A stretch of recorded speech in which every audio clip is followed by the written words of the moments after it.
Et bienvenue dans ce webinaire, déjà le 14e rendez-vous que nous vous donnons avec la participation de la CCI, de la CMA et la région Hauts-de-France. Aujourd'hui, spécial checklist numérique pour la relance d'activité. Hôte de la Chambre de commerce et d'industrie et Marine de la Chambre des métiers et de l'artisanat vous donneront des conseils simples et concrets pour bien relancer votre activité avec le numérique. Nous nous retrouvons depuis début avril maintenant. Si vous désirez revoir les anciennes présentations, c'est possible grâce au replay. La page vous est donnée en call to action. Vous y retrouvez également le thème abordé la semaine prochaine, le 25 juin, utiliser la publicité digitale pour soutenir son activité en période estivale. Pour les prochaines programmations qui se feront maintenant à la rentrée, vos avis nous intéressent, les horaires qui pourraient vous convenir, les thèmes que vous aimeriez que l'on aborde. Vous recevrez un petit mail à la fin de ce webinaire avec un lien pour répondre à quelques questions et la possibilité de vous exprimer. Nous vous remercions par avance de prendre quelques minutes pour apporter vos réponses et remarques. Nous vous invitons, en cas de questions sur les aides, sur les dispositifs à votre disposition, d'appeler le numéro unique qui est le 03 59 75 01 00. Des experts sont là pour vous aider et présenter les différents accompagnements existants financés par la région de France. Vous avez tout d'abord le programme Starter pour les entreprises de moins de 3 ans et le Booster TPE pour les plus de 3 ans. Aujourd'hui, place à la relance d'activité avec la présentation d'une checklist numérique. Avant de donner la parole à nos expertes du jour, petit rappel, vous pouvez poser vos questions via le chat qui est sur votre droite et nous reviendrons sur les questions en fin de présentation. Si vous rencontrez des soucis de son image, rafraîchissez votre page, sinon le replay sera à votre disposition à la fin de ce webinaire. Aude, Marine, c'est à vous. Merci. Merci. Donc, je vais commencer. Bonjour à tous, bienvenue sur ce webinaire. Donc, je suis Marine Cocanas, conseillère numérique à la Chambre de métiers et de l'artisanat, et je vais vous présenter dans cette première partie différents outils Google à connaître. Aude Payen vous parlera ensuite des aspects liés à l'e-commerce et au paiement sans contact. Je vais donc vous partager mon écran. Tac. C'est parti. Alors, il faut savoir que Google possède plusieurs outils qui peuvent être utiles à toute entreprise. Donc, la plupart peuvent être utilisés gratuitement, mais certains, pour une utilisation professionnelle, nécessitent un abonnement qui s'appelle G Suite. Depuis le confinement, Google a rendu ses abonnements gratuits. Ils le seront jusqu'au 30 septembre de cette année. Voici, entre autres, ce qu'ils peuvent vous apporter. Une adresse Gmail personnalisée. Donc, au lieu de @gmail.com, on aura le nom de votre entreprise.com. Plus de capacité de stockage sur le Drive. Une utilisation sans limite de la suite bureautique Google. Une assistance et une administration de commandes de sécurité. Je vais maintenant vous présenter quelques-uns des outils Google et vous dire comment ils peuvent vous aider dans la gestion de votre activité. En numéro 1, Google My Business. C'est l'annuaire en ligne de Google. Il est très pratique et il permet aux utilisateurs de vous trouver rapidement. En tapant une recherche sur Google, une liste d'entreprises ou une fiche, comme ici, s'affiche. À l'identique des pages jaunes, mais en plus direct.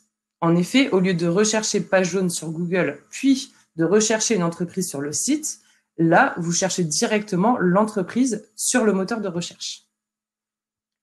Sur cette fiche, vous pouvez indiquer vos horaires, votre adresse et numéro de téléphone, mettre le lien vers votre site web ou encore faire des publications comme sur les réseaux sociaux. Une fois créée, votre entreprise apparaîtra également dans Google Maps, ce qui est très intéressant. Je pense par exemple au restaurant. Imaginons que Monsieur Dupont soit en déplacement et qu'il veuille déjeuner sur la route. Il utilise Google Maps pour l'itinéraire vers son lieu de rendez-vous. Et il y a une option qui existe qui est « Recherche sur le trajet ». Et Google vous propose de vous indiquer les restaurants, stations-service ou encore fast-food qui se trouvent sur votre route. Ainsi, Monsieur Dupont pourra cocher une ou plusieurs options et les lieux lui seront indiqués. Cela marche pour tout type d'entreprise et il est vraiment important d'être présent dans les résultats. Si vous n'avez pas encore créé votre fiche, je vous invite à revoir notre webinaire du 14 avril « Attirer plus de clients avec Google » qui vous permettra de comprendre l'importance de cette fiche. En ce qui concerne la reprise, n'oubliez pas de vérifier que votre établissement est bien ouvert et que vos horaires sont bien à jour. Pour cela, rendez-vous dans l'onglet « Info » de votre fiche. Si vous étiez noté comme temporairement fermé, cliquez sur « Marquer l'établissement comme ouvert ». Puis, dans la partie « Horaires », assurez-vous que tout soit à jour. Cette partie est très importante. Sachez qu'une majorité de clients se basent sur les horaires de cette fiche pour venir vous rendre visite. S'ils ne leur semblent pas corrects, ils iront dans la boutique suivante. Pensez donc également à mettre à jour vos horaires exceptionnels. Cela concerne généralement les jours fériés. Par défaut, Google indiquera pour ces jours horaires susceptibles de varier, comme vous pouvez le voir en orange. Ce qui n'assurera pas votre client que vous êtes ouvert. En allant dans la section horaires d'ouverture exceptionnelle, Google vous propose les prochains jours fériés et vous pouvez soit confirmer vos horaires habituels ou alors en ajouter de nouveaux. Et pour finir, les horaires supplémentaires. Sachez que vous pouvez indiquer des horaires pour d'autres types de prestations, comme par exemple un créneau spécial senior, un pour les services de drive ou de retrait, ou encore pour les livraisons.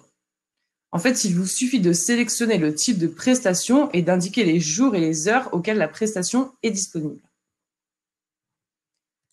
Sachez également que Google a depuis quelques semaines créé de nouveaux attributs, afin que vous puissiez communiquer facilement sur les services disponibles dans votre entreprise. Vous pouvez maintenant proposer la livraison ou la vente à emporter pour les restaurants ou les retraits en extérieur comme les drives pour les commerces. De plus, n'hésitez pas à faire une publication pour informer les utilisateurs d'un éventuel changement, comme un nouveau service ou autre. Retrouvez cette option dans l'onglet « Post ». En plus d'améliorer votre référencement, cela vous permet de communiquer sur les dernières nouveautés de votre établissement. Comme vous pouvez le voir, Google a mis en place des catégories spéciales Covid-19. Elles permettent notamment de proposer aux internautes d'acheter des cartes cadeaux dans votre établissement ou encore de communiquer sur des infos liées à votre entreprise et causées par cette pandémie. Donc, servez-vous-en. Pour finir, le traitement des avis clients. Google a ces derniers temps tempéré la publication des avis. Vous ne pouviez plus y répondre. Sachez que depuis quelques semaines, c'est à nouveau possible. Assurez-vous donc de bien avoir répondu à tous vos commentaires clients. Pensez également à mettre à jour vos horaires et à faire des publications sur vos réseaux sociaux. Ensuite, je vais vous parler de Gmail, c'est la messagerie de Google. D'abord, sachez que pour utiliser les outils Google, vous devez vous créer un compte et cela nécessite la création d'une adresse Gmail. Mon premier conseil serait de créer un mail dédié uniquement à votre entreprise. Celui-ci reflètera un côté professionnel et rassurera vos clients. Donc, un exemple d'adresse possible, le nom de mon entreprise @gmail.com. Et avec un compte payant, elle pourrait être contact@lenondemonentreprise.com. Les adresses comme boubou59@yahoo.fr sont à bannir. Cela ne reflète pas du tout du professionnalisme. Gmail vous propose plusieurs outils très utiles. D'abord, la signature de mail. En fait, en allant dans Réglages de Gmail, en haut à droite, vous trouvez un onglet Signature.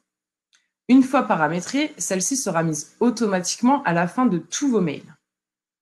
Vous pouvez y indiquer vos coordonnées, mais aussi le lien vers votre site ou votre page Facebook, ou encore intégrer la photo de votre logo. Cela donne tout de suite une image professionnelle. Vous pouvez en créer plusieurs, par exemple une pour les nouveaux mails et une pour les réponses de mails. Toujours dans les réglages, en bas, vous trouvez l'onglet Réponse automatique. Donc en fait, par exemple, durant vos congés, si quelqu'un vous envoie un mail, une réponse lui sera directement envoyée en indiquant que vous êtes en congé de telle date à telle date. Vous indiquez en haut les dates, puis l'objet du mail et le texte, comme par exemple ici, n'ayant pas accès à ma messagerie pendant cette période, je prendrai connaissance de vos messages à mon retour. Vous pouvez également préciser si quelqu'un d'autre est joignable et indiquer ses coordonnées. J'aimerais ajouter qu'un des avantages de Gmail est qu'il trie directement vos mails dans 3 onglets que vous pouvez voir ici. Donc aussi, vous retrouvez les mails principaux dans le premier onglet, puis ceux liés à la promotion et ceux liés aux réseaux sociaux. Cela a l'avantage de ne pas vous noyer sous les mails inutiles et d'aller directement à l'essentiel. En troisième outil, donc l'agenda Google. Comme sur tout agenda, vous pouvez y ajouter vos événements et vos rendez-vous. Mais il propose également plusieurs paramètres que vous pouvez régler comme vous le souhaitez. En cliquant sur « Autre option », en bas dans la fenêtre, on se retrouve ici. Donc là où il est écrit « Exemple », on indique le nom du rendez-vous. Par exemple, « Rencontre avec Monsieur Dupont ». Ensuite, vous indiquez les dates et les horaires de cette rencontre. Si le rendez-vous est prévu sur toute la journée, vous pouvez cocher la case en dessous. À côté, vous pouvez choisir de répéter l'événement. Donc, soit la même date de chaque année, comme cela peut concerner en fait une date d'embauche ou un inventaire, par exemple, soit les premiers lundis de chaque mois, pour indiquer une réunion mensuelle d'équipe, ou encore tous les vendredis pour un bilan hebdomadaire. Vous pouvez ensuite ajouter une visioconférence Google Meet. Je reviendrai plus en détail sur le sujet après, mais cet outil a été très utile pour de nombreuses entreprises durant cette période de confinement. En dessous, il est possible d'ajouter un lieu. Si votre agenda est synchronisé sur votre téléphone, cliquez directement sur le lien pour être redirigé sur l'itinéraire dans Maps. Choisissez au niveau de la petite cloche si vous souhaitez un rappel, et si oui, combien de temps avant le rendez-vous.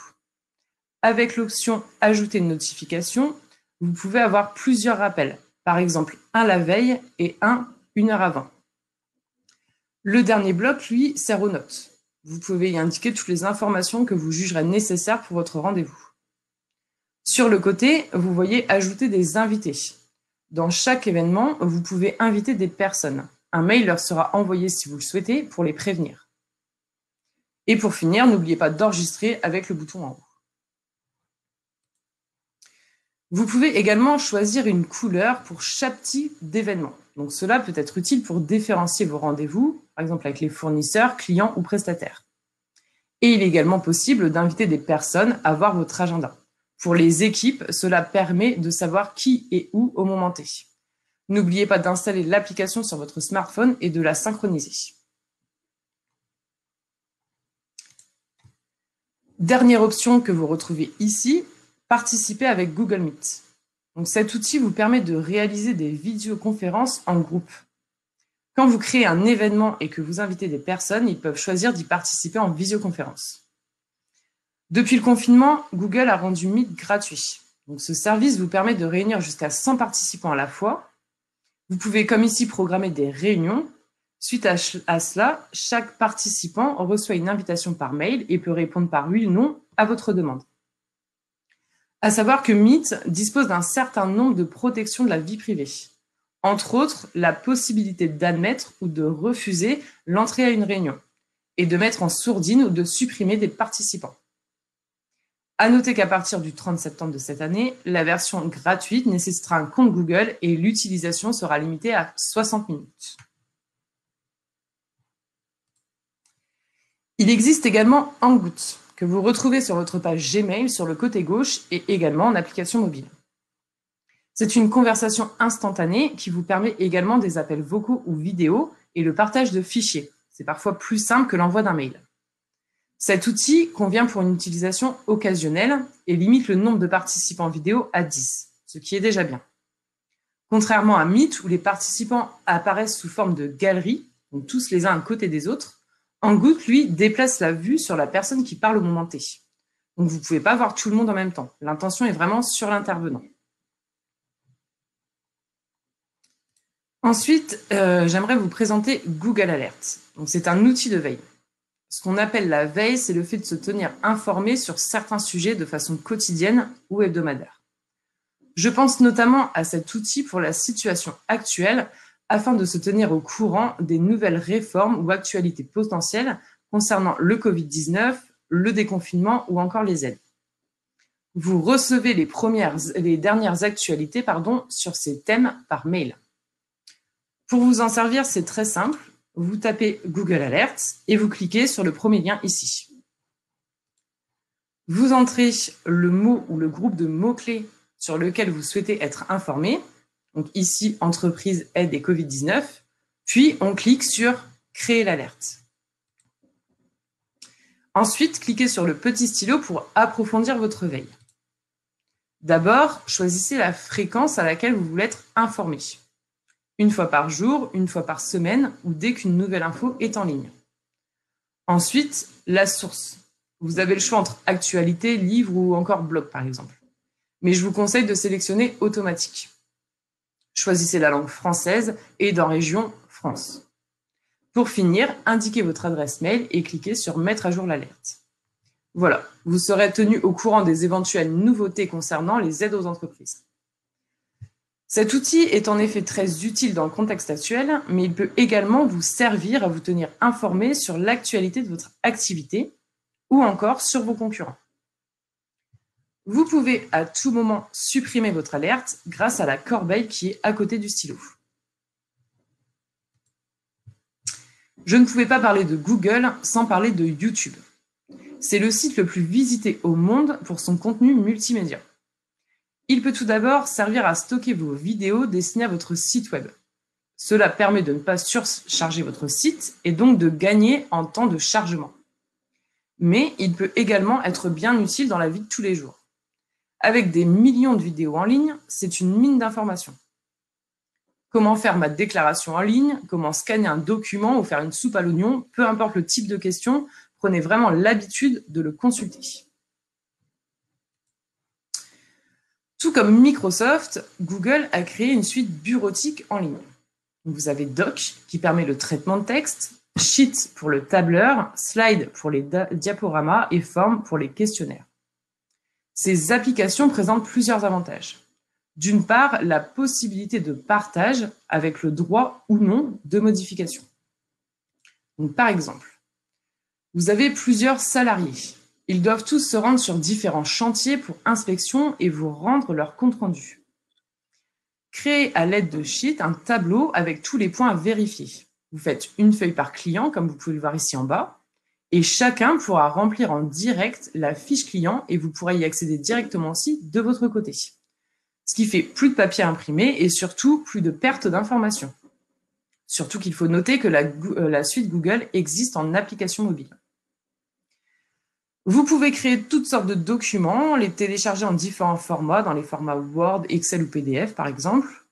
En haut à gauche, vous entrez le nom du document et en haut à droite, vous pouvez le partager en indiquant l'adresse mail de quelqu'un. Vous pouvez également choisir le type d'action que va réaliser cet invité. Donc éditeur, il peut modifier le contenu. Lecteur, il peut uniquement lire le contenu. Et commentateur, il peut uniquement faire des commentaires sur le document. Vous pouvez à tout moment changer le rôle de chaque personne. Sur l'accueil de chacun, plusieurs modèles de documents vous sont proposés. Pour les fonctionnalités, cela ressemble fortement à ce que l'on connaît déjà. Choix de la typo, de la couleur d'écriture, insertion de tableau, de formule de calcul, mise en page, enfin bref, bien d'autres. Ça ressemble aux autres. Sachez que vous pouvez également ajouter des modules complémentaires, gratuits ou payants. Je pense par exemple à des modules d'envoi de mail pour faire du mailing. Attention toutefois à être en règle avec votre RGPD avant de commencer une campagne d'emailing. Et pour finir, je vais vous parler de Google Drive. C'est ici que seront enregistrés automatiquement vos documents Sheet ou Doc. Le Drive en fait est un service de stockage de données en ligne. Vous pouvez stocker vos documents, photos ou vidéos gratuitement à hauteur de 15 Go. Cela vous permet de stocker vos documents et donc de gagner de l'espace sur votre ordinateur, ou encore de pouvoir accéder à vos documents de n'importe quel endroit. Vous seul pouvez y accéder ou les personnes que vous choisissez d'inviter. Vous pouvez inviter des personnes à consulter tout ou partie de votre Drive. Les avantages du Drive sont le partage de fichiers volumineux, accéder à vos fichiers à distance. Il existe encore une fois en application mobile. Il dispose d'un moteur de recherche pour trouver vos fichiers rapidement. Il prend en charge toutes sortes de documents, les images, les vidéos, les créations Photoshop ou les documents Word. Et grâce à lui, vous ne perdez plus vos données. Si votre ordinateur tombe en panne, vos documents sont en ligne. Pour finir, il faut savoir que Google Drive en fait est muni d'une fonction de reconnaissance optique des caractères, aussi appelée OCR. Cela en fait lui permet de reconnaître du texte dans des documents numérisés. Vous voulez trouver le nom de quelqu'un dans un vieil article de journal qui a été scanné et sauvegardé sur Google Drive, la technologie OCR cherche et trouve. Google Drive utilise également une technologie de reconnaissance photo. C'est encore en train d'être perfectionné, mais cette technologie sait reconnaître le contenu de vos photos. Tapez Tour Eiffel et retrouvez des photos de vous devant la Tour Eiffel, grâce au moteur de recherche intégré de Google Drive. En conclusion, pour la relance, pensez à mettre à jour les horaires de votre fiche Google My Business, faire une publication pour prévenir des changements d'organisation de l'entreprise, pensez à faire de même sur vos réseaux sociaux, créez-vous une adresse mail professionnelle dédiée uniquement à votre entreprise, faites de la veille pour vous tenir informé sur l'actualité, pensez aux visioconférences et servez-vous des outils en ligne pour optimiser la gestion de votre activité. Donc voilà, cette partie consacrée aux outils Google est terminée. Je laisse maintenant la parole à Aude. Je suis revenue. J'active mon écran. Voilà. Alors, moi, comme le disait Marine, on va parler ensemble d'un niveau 2. Alors, ce niveau 2, j'ai supposé que le niveau 1 était acquis pour vous et que du coup, vous étiez prêt à composer avec le numérique. Alors, j'ai pris plusieurs exemples pour essayer d'être cohérente avec un maximum de personnes. Alors, en premier lieu, on va parler de menus en ligne qui vont intéresser particulièrement les restaurants, les brasseries et même les bars. En deux, le paiement en mobilité pour ceux qui se déplacent dans les foires, les salons, les marchés. Et ensuite, troisième point, comment choisir sa plateforme e-commerce. Alors, pour menu ou la carte en ligne, ce qui est intéressant, c'est que vous pouvez diffuser votre carte sur le smartphone de vos clients. Le client scanne votre QR code ici. Donc le QR code, c'est ça, c'est ce dessin en point pixelisé, pardon. Il scanne et votre menu s'affiche sur le smartphone du client.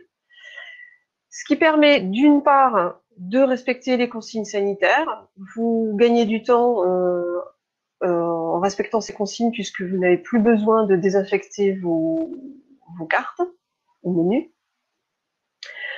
Vous pouvez traduire votre carte en plusieurs langues.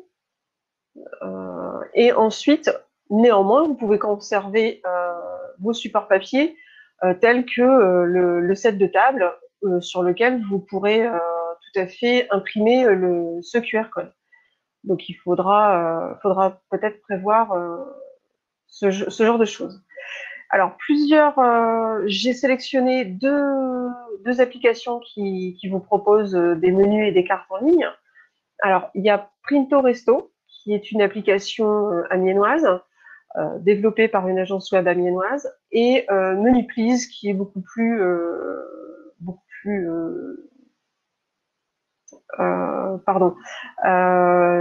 généraliste. Donc voilà pour la carte. Paiement en mobilité. Alors, le paiement en mobilité, j'ai sélectionné plusieurs façons de faire. Donc, la première, par lecteur de carte. L'intérêt, vous n'avez pas d'abonnement ni de location. Par contre, ce lecteur de carte vous appartient. Vous le payez. Alors, je vous suggère d'attendre une promotion. Il y en a régulièrement. Donc, cette solution est à partir de 39 €. 39 € et Point. Vous n'avez plus d'argent à débourser, sauf les commissions sur chaque transaction. Ça vous permet d'accepter la majorité des cartes bancaires, Mastercard, Visa, etc. Vous n'avez pas de chiffre d'affaires minimum pour pouvoir faire accepter ces paiements. Vous pouvez insérer votre catalogue de produits. Donc ça, c'est quand même intéressant. Vous pouvez avoir des reçus. Donc vous pouvez transmettre un reçu à votre client via son mail ou via son numéro de téléphone. Alors, ces numéros de téléphone et mail, du coup, vous allez alimenter en même temps votre fichier client. C'est intéressant. Vous pourrez avoir un rapport d'activité. Et ce qui n'est pas négligeable actuellement, c'est que vous pouvez avoir le sans contact. Donc le client, je vous rappelle que maintenant en dessous de 50 €, le client peut payer sans contact si sa carte accepte ce type d'action. Vous pouvez l'installer sur Android ou sur iOS. Donc Android ou iOS pour Apple. Alors, effectivement, le lecteur, il est relié par la 3G, la 4G ou le Wi-Fi via votre téléphone. C'est votre téléphone, c'est sur votre téléphone que l'application est installée et sur laquelle vous allez pouvoir indiquer le tarif de ce que vous avez vendu, qui va s'afficher sur le petit lecteur et le client va pouvoir payer. Donc j'ai sélectionné encore une fois 2 solutions, ma liste n'est pas exhaustive, il existe d'autres applications, mais ce sont les plus connues, EasyTel et SumUp. Voilà. Ensuite, vous avez la possibilité de payer, d'accepter les paiements et les virements instantanés avec smartphone. Donc l'intérêt, c'est que vous avez un abonnement, enfin pas un abonnement, il n'y a pas d'abonnement ni de location. Comment dire, vous avez une application sur votre téléphone qui vous permet d'accepter encore une fois la majorité des cartes bancaires, une commission sur votre à chaque action, à chaque paiement. Pas de chiffre d'affaires minimum. Encore une fois, vous avez la possibilité d'avoir du sans contact. Accepté sous Android et iOS. Et forcément, vous avez besoin de 3G, de 4G ou de Wi-Fi. Alors, ces applications instantanées avec smartphone sont Lydia Pro et Paylib. Alors, l'idée, c'est que vous envoyez en fait à votre client le montant qu'il doit payer et lui, soit il a la même application sur son téléphone, soit il peut directement insérer son numéro de carte bancaire. Donc, ça peut être effectivement instantané. Alors, effectivement, c'est plus pour une clientèle de fidèles. Parce que pour Lydia Pro, par exemple, il faut que le client ait Lydia en version client sur son téléphone. Donc, ce qui n'est pas toujours évident forcément. Néanmoins, il peut quand même payer via sa carte bancaire. Donc ça, c'est très intéressant. Ensuite, les plateformes de e-commerce en B2C. Alors, B2C, business to client. Alors, j'ai sélectionné plusieurs questions. En fait, ce questionnement va vous orienter plus ou moins vers une solution, va vous questionner, vous allez avoir des réponses et ça va vous permettre, dans les grandes lignes, de pouvoir établir un début de cahier des charges qui va vous permettre de pouvoir écrire ce dont vous avez besoin et de vous interroger. Alors, première question, est-ce que le e-commerce est le cœur de votre activité? Ou est-ce tout simplement une activité secondaire, voire une activité marginale que vous voulez peut-être tester tout simplement? Ensuite, souhaitez-vous digitaliser votre activité de vente? Alors, quand je dis digitaliser, c'est digitaliser complètement. J'oublie le fait que j'ai un magasin physique. Peut-être que à la fin, je ne veux plus avoir un magasin physique, mais avoir une activité de vente exclusivement en ligne. Donc ça, il va falloir se poser la question du coup, est-ce que je gère mes stocks, est-ce que je gère des stocks importants, voire complexes, et est-ce que je veux une liaison avec ma gestion commerciale actuelle? Est-ce que j'ai tout simplement une gestion commerciale actuellement? Combien vous avez de références? Donc là, il faut peut-être aussi du coup vérifier la limite du nombre de références qu'accepte la solution de plateforme que vous allez prendre. Avez-vous besoin d'un back-office développé ou quels sont vos objectifs à long terme? Donc, selon ce que vous souhaitez, le back-office sera plus ou moins développé ou pas. Ensuite, investissement. Alors, l'investissement, on pense toujours l'investissement du coup en budget, donc en termes de coût, mais l'investissement en temps est une notion non négligeable, surtout en e-commerce. Donc, est-ce que vous préférez consacrer du temps ou du budget? Donc, le temps, vous préférerez, vous irez plus vers une solution facile à prendre en main parce que vous n'avez peut-être pas forcément les compétences, ou alors vous avez du budget et à ce moment-là, vous allez pouvoir peut-être avoir affaire à une agence web ou à des personnes en freelance, des développeurs, etc. en freelance qui ont tout à fait la compétence pour vous aider. Est-ce que vous avez pensé à mettre en place une stratégie de contenu? Donc en fait, là on parle ni plus ni moins de marketing digital. Donc le marketing digital, ce sont les moyens d'amener du trafic sur votre site, que ce soit les réseaux sociaux, les publicités en ligne, etc.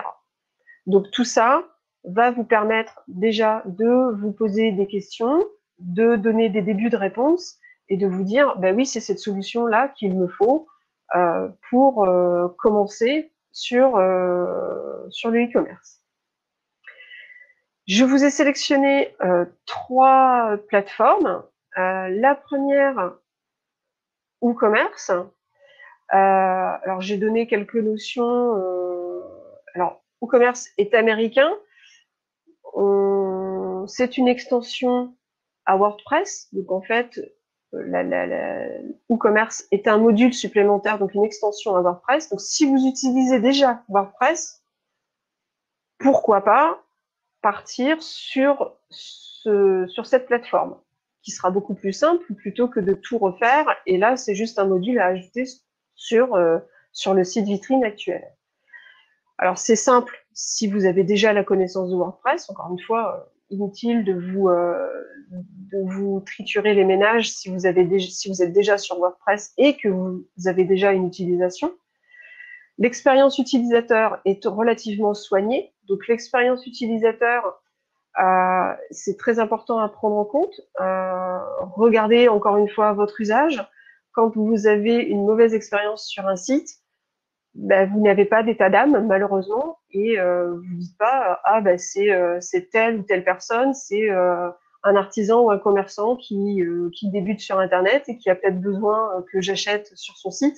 Vous n'avez pas d'état d'âme, vous partez sur une autre plateforme, sur un autre site e-commerce. Donc, soignez ça, c'est hyper important. Son installation est gratuite. Néanmoins, vous avez des plugins et des thèmes qui peuvent être important d'avoir pour personnaliser au mieux votre plateforme, donc des thèmes et des plugins payants.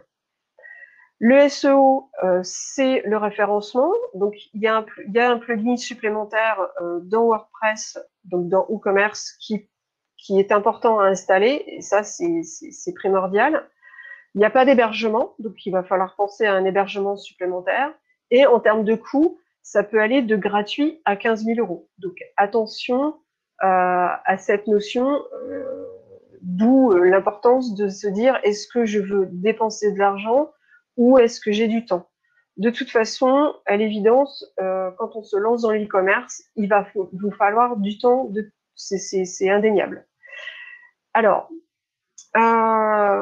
quelques notions en plus. Alors, en référence, WooCommerce est utilisé par Singer et Weber, qui sont quand même des références, enfin des noms relativement connus. Donc, s'ils s'en sortent, pourquoi pas vous. 37% des sites marchands à travers le monde utilisent WooCommerce. Donc, pourquoi pas vous. Voilà. Donc, pour WooCommerce. Ensuite, vous avez Shopify. Alors, Shopify est d'origine canadienne.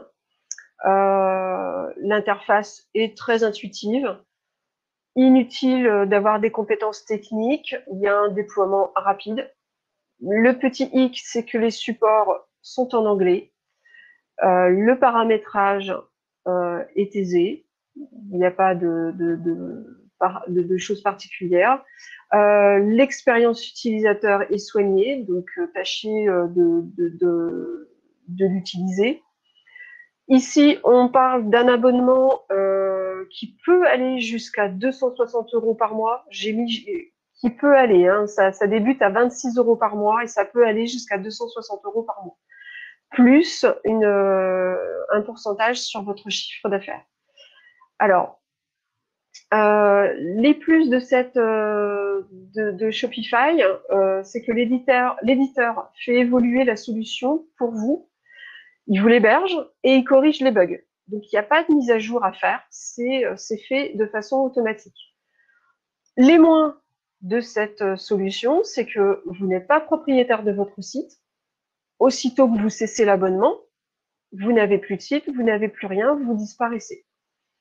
La fonctionnalité blog, qui est quand même importante, est relativement limitée.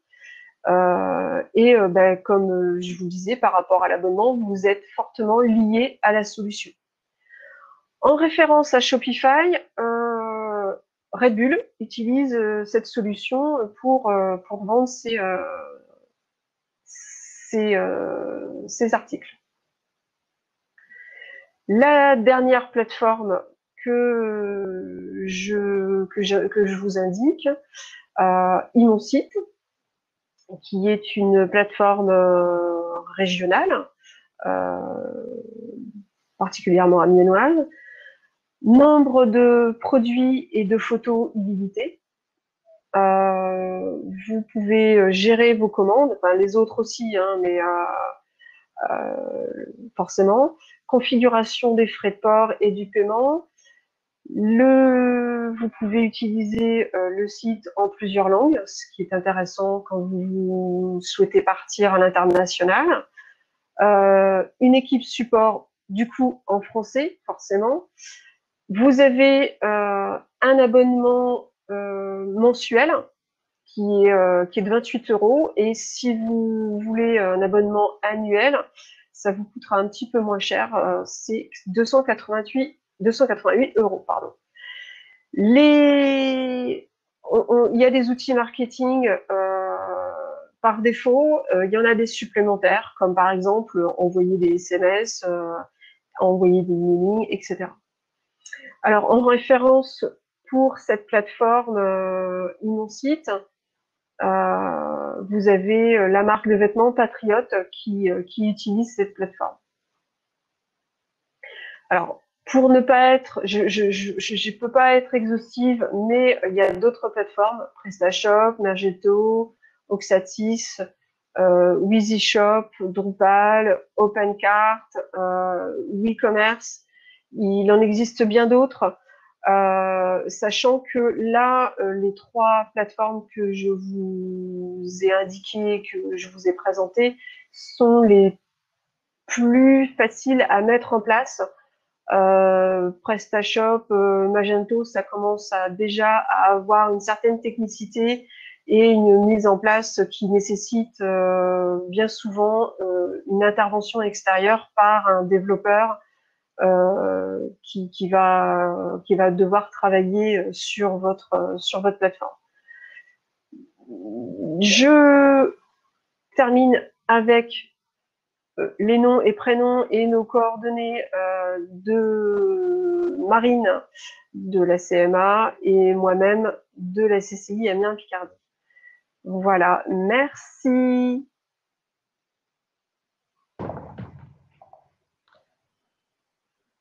Eh bien, merci à toutes les deux. C'était top. Il n'y a pas de questions particulières. Vous avez répondu dans le fil du chat. Donc, merci à vous deux. Merci à vous. Merci. Alors, il est temps d'envoyer une petite conclusion. Je vais essayer de la retrouver. Hop là. Alors, donc, merci à tous d'avoir suivi ce webinaire. Donc, merci encore particulièrement à Aude et Marine d'avoir partagé leur expertise sur un sujet assez vague finalement, mais fort sympathique. Il y a eu plein de bonnes petites infos à prendre.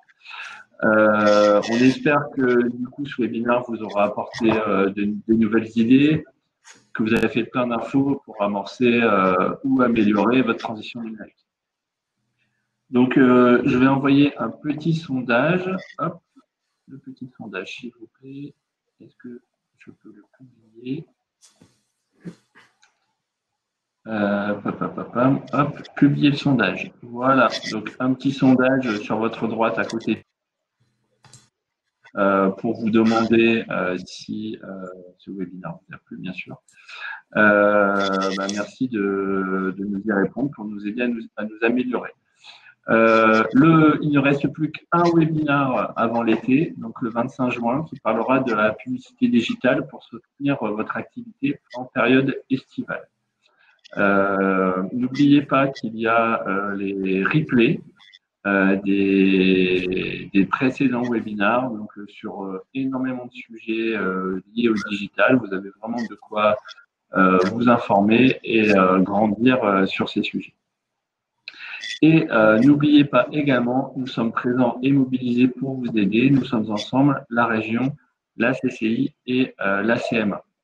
Donc, nous vous invitons, en cas de questions sur les aides qui sont encore disponibles, sur les dispositifs à votre disposition pour le rebond, d'appeler le numéro unique qui s'affiche ici, donc 03 59 75 01 00.